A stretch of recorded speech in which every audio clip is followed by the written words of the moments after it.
यह उनकी बुद्धि की बात है। वीर सावरकर स्वतंत्रता के ऐसे क्रांतिकारी सेनानी थे जिन्होंने सबसे ज़्यादा यातनाएं जेल में सही है। काले पानी की उनको बड़ी लंबी सज़ा उन्होंने काटी है। एक बार जेल में इस प्रकार के रह के राहुल गांधी देखे तो सही कि किस प्रकार की जेल होती है और किस प्रकार की यातनाएं होती है। इस प्रकार के हल्के स्टेटमेंट देना यह उनकी फितरत में है और कुल मिलाकर वो हिंदू हित की जो बात करने वाला है उनको निंदनीय करने का काम ये कर रहे हैं। कल ही भागवत जी का भी स्टेटमेंट आया है कि इस प्रकार के जो हिंदू विचारधारा के जो मनीषी ऋषि है उनको टारगेट करके कहना यह एक उसी दिशा की बात है। और अगले किस प्रकार के लोग हो सकते हैं? विवेकानंद भी हो सकते हैं, समर्थ गुरु रामदास भी हो सकते हैं, अरविंद भी हो सकते हैं। यह उसी क्रम की बात है कि यह हिंदू समाज के जो ऋषि मनीषी हैं उनको टारगेट करके और निंदा करने का यह स्टेटमेंट देते रहते हैं। पत्रकार के समर्थन में उसमें संघ के ऊपर ये आरोप लगाया कि संघ के जो भी कार्यकर्ता है, दिग्गज नेता पदाधिकारी हैं, वो मेवाराम जी के जैन के वहाँ जाते हैं, उनके चरणों में नतमस्तक नमन हुए बैठे हैं। क्या कहना चाहेंगे इस आरोप?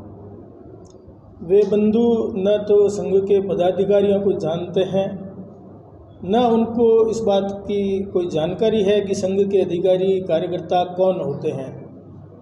मैं स्वयं उनको नहीं जानता हूँ। संघ के अधिकारी संघ के संघ चालक, संघ के प्रचारक, संघ की कार्यकारिणी के सीधे सीधे लोग होते हैं। ऐसे ही कोई व्यक्ति उनके चरणों में जाता होगा तो उसका मतलब ये नहीं है कि कोई संघ का अधिकारी वहाँ पर जाता है। क्यों जाएगा? उनके द्वारा तो संघ के कार्यकर्ता भी पीड़ित होते हैं। संघ के कार्यकर्ताओं की अनावश्यक उन्होंने प्रताड़ना कार्यकर्ताओं ने झेली है, उनके अनावश्यक स्थानांतरण उन्होंने किए हैं और उनके राजनीतिक विद्वेष के कारण से और संघ के कार्यकर्ताओं को भी परेशान वो करते हैं, लेकिन संघ उनकी कभी परवाह नहीं करता है और उनके पास में जाकर उनके सामने नतमस्तक होने वाली बात तो बिल्कुल निराधार और गलत है। सर, लोकसभा चुनावों में जहाँ संघ एक्टिव रहता है, बीजेपी को वोट देने के लिए कहा जाता है, बीजेपी का जनाधार भी है बाड़मेर में, लेकिन जब विधानसभा चुनाव देखते हैं तो संघ एकदम ठंडा नजर आता है। मतलब उनका नरम रवैया क्यों रहता है मेवाराम जी के प्रति? बिल्कुल आपकी बात निराधार है। संघ अपनी भूमिका सदैव सामाजिक भूमिका के नाते अपना कार्य करता है और भाजपा बीजेपी यह जो अपना काम करते हैं उसमें कोई उनके प्रति शांत रहना या ऐसा नहीं है। हर व्यक्ति को अपना राजनीतिक मत देने का अधिकार है और संघ के विरोधियों के लिए उनके प्रति सहानुभूति होकर और उनके लिए नरम रहना यह कतई हो ही नहीं सकता। सर, वो जो स्टेटमेंट था उसमें संघ उसके बाद क्या स्टैंड लिया? नहीं, संघ का स्टैंड लेने का कोई उनका कोई नहीं है। न तो संघ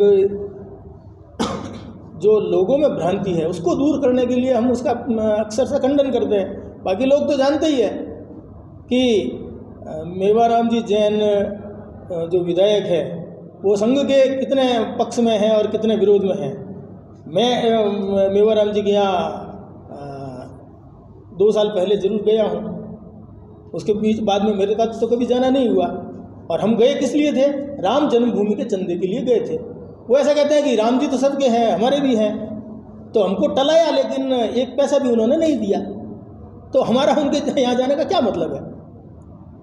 सर, सबल सिंह भाटी पर जो हमला हुआ था, संघ की तरफ से कोई प्रतिक्रिया नहीं आई, नहीं भारतीय जनता पार्टी की औपचारिक प्रतिक्रिया इसको लेकर आई? बिल्कुल संघ की प्रतिक्रिया यही है कि संघ इसकी घोर निंदा करता है और उनके ऊपर जो हमला किया गया है उनका पता लगाकर उनके ऊपर कानूनी कार्रवाई होनी चाहिए। सर, आपने कहा कि हम किसी भी तरह की कोई कार्रवाई या स्टैंड नहीं लेंगे और दूसरी तरफ आप कहते हैं लोग सब जानते हैं, तो फिर आगे आके हमें उसका विरोध क्यों करना पड़ेगा? लोगों में भ्रम पैदा होता है तो कभी कभी सोशल मीडिया का ज़माना है और उसकी स्पष्टता हर एक भी चाहते हैं कि संघ की स्पष्टता क्या है।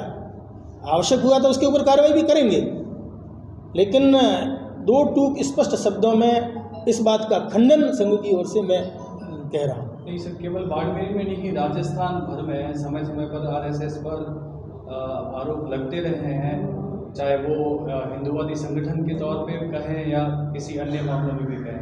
हिंदूवादी संगठन के आरोप की क्या बात है? संघ तो हिंदू समाज का संगठन का काम ही कर रहा है, तो इसलिए ऐसे आरोप लगते हैं तो संघ उसकी परवाह नहीं करता है। संघ तो हिंदू समाज के संगठन का कार्य कर रहा है। हम इसकी संघ के 1925 पर संघ की स्थापना से लगाकर यह है। सर, वीर सावरकर पर राहुल गांधी ने सवाल खड़ा किया है। वीर सावरकर का कहा है कि माफ़ी मांगी थी अंग्रेजों से लिखित रूप में। संघ का क्या कहना है इसको लेकर? यह उनकी बुद्धि की बात है। वीर सावरकर स्वतंत्रता के ऐसे क्रांतिकारी सेनानी थे जिन्होंने सबसे ज़्यादा यातनाएं जेल में सही है। काले पानी की उनको बड़ी लंबी सज़ा उन्होंने काटी है। एक बार जेल में इस प्रकार के रह के राहुल गांधी देखे तो सही कि किस प्रकार की जेल होती है और किस प्रकार की यातनाएं होती है। इस प्रकार के हल्के स्टेटमेंट देना यह उनकी फितरत में है और कुल मिलाकर वो हिंदू हित की जो बात करने वाला है उनको निंदनीय करने का काम ये कर रहे हैं। कल ही भागवत जी का भी स्टेटमेंट आया है कि इस प्रकार के जो हिंदू विचारधारा के जो मनीषी ऋषि है उनको टारगेट करके कहना यह एक उसी दिशा की बात है। और अगले किस प्रकार के लोग हो सकते हैं? विवेकानंद भी हो सकते हैं, समर्थ गुरु रामदास भी हो सकते हैं, अरविंद भी हो सकते हैं। यह उसी क्रम की बात है कि यह हिंदू समाज के जो ऋषि मनीषी हैं उनको टारगेट करके और निंदा करने का यह स्टेटमेंट देते रहते हैं। ठीक है।